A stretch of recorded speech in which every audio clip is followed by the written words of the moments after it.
বাংলাদেশ জাতীয়তাবাদী গণজাগরণ দলের কেন্দ্রীয় নির্বাহী কমিটি কর্তৃক আয়োজিত এক মতবিনিময় সভা গত 18 এপ্রিল বিকাল 5টায় ঢাকার উত্তরায় অস্থায়ী দলীয় কার্যালয়ে অনুষ্ঠিত হয়। কেন্দ্রীয় নির্বাহী কমিটির সভাপতি হাবিব আহমেদ আশিকের সভাপতিত্বে এবং কেন্দ্রীয় কমিটির সাধারণ সম্পাদক জহিরুল ইসলাম টিটুর সঞ্চালনায় এতে প্রধান অতিথি হিসেবে উপস্থিত ছিলেন বাংলাদেশ জাতীয়তাবাদী দল বিএনপির উত্তরা পূর্ব থানার ও জাতীয়তাবাদী গণজাগরণ দলের উপদেষ্টা মণ্ডলীর সদস্য জনাব আয়নাল হক। বিশেষ অতিথি হিসেবে উপস্থিত ছিলেন বাংলাদেশ জাতীয়তাবাদী গণজাগরণ দলের কেন্দ্রীয় নির্বাহী কমিটির সম্মানিত সিনিয়র সহ-সভাপতি মোহাম্মদ সিরাজুল মনির। প্রধান আলোচক হিসেবে উপস্থিত ছিলেন জাতীয়তাবাদী গণজাগরণ দলের সাংগঠনিক সম্পাদক বাহার উদ্দিন বাহার।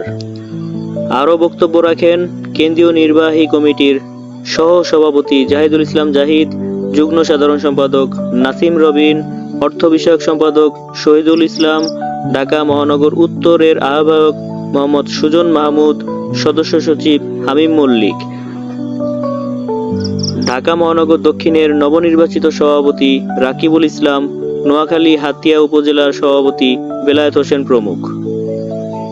বক্তারা বলেন, শহীদ জিয়ার আদর্শে অনুপ্রাণিত হয়ে গণজাগরণ দল প্রতিষ্ঠিত হয়েছে। সকলের ঐক্যবদ্ধ ভূমিকার মাধ্যমে বিএনপির ভারপ্রাপ্ত চেয়ারম্যান জনাব তারেক রহমানের হাতকে শক্তিশালী করতে আগামীতে দলের সকল কর্মসূচি সফল করতে হবে। ফ্যাসিবাদী কোনো শক্তি যাতে দলের ভিতর অনুপ্রবেশ করে বিশৃঙ্খলা সৃষ্টি করতে না পারে সেদিকে সকলের সজাগ লক্ষ্য রাখতে হবে। রাজপথে থেকে সকল ধরনের বাধা উপেক্ষা করে জাতীয়তাবাদকে প্রতিষ্ঠা করতে হবে। জনসাধারণের কল্যাণে সামাজিক কর্মকাণ্ডের মাধ্যমে সকল জাতীয়তাবাদী কর্মীদের ঐক্যবদ্ধ ভূমিকা পালন করতে হবে। এখানে কোনো আর্থিক অসঙ্গতি রাখবো না, আমরা কমিটি বাণিজ্য করবো না, কাউকে টাকা দিয়ে পদবি বিক্রি করবো না। এই ধরনের সে কমপ্লেন যদি আমারও হয় যে মনির ভাই 500 টাকা নিয়ে 5 টাকা নিয়ে ওই জায়গায় কমিটি দিছে, আমাদের স্বচ্ছ কমিটি আছে, একেবারে কেন্দ্রীয় কমিটি সবাই স্বচ্ছ, আপনারা সরাসরি কমপ্লেন করবেন, কাউকে পার্সোনাল কিছু বলতে হবে। আমরা গ্রুপ করে রেখেছি, আমরা নাম্বার দিয়ে রাখছি, একজনের কোনো কমপ্লেন পেলে আরেকজনকে এটা কমিটিকে জানাই দিবেন। আমরা আলাদা করে কমিটি গঠন করবো, কমিটির ভিতরে কমিটি গঠন করবো একটা ক্লিন ইমেজে, যারা তদারকি দেখবে অন্যান্য নেতৃবৃন্দের করাপশন করতেছে কিনা। আমরা সেদিকে।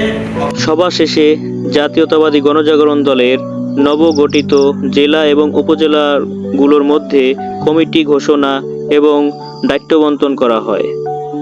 প্রাথমিকভাবে নবগঠিত কমিটিগুলো হলো ঢাকা মহানগর উত্তর, ঢাকা মহানগর দক্ষিণ, ময়মনসিংহ উত্তর জেলা, কুমিল্লা উত্তর জেলা, বাগেরহাট জেলা, মানিকগঞ্জ জেলা, চট্টগ্রাম জেলা এবং নোয়াখালী হাতিয়া উপজেলা।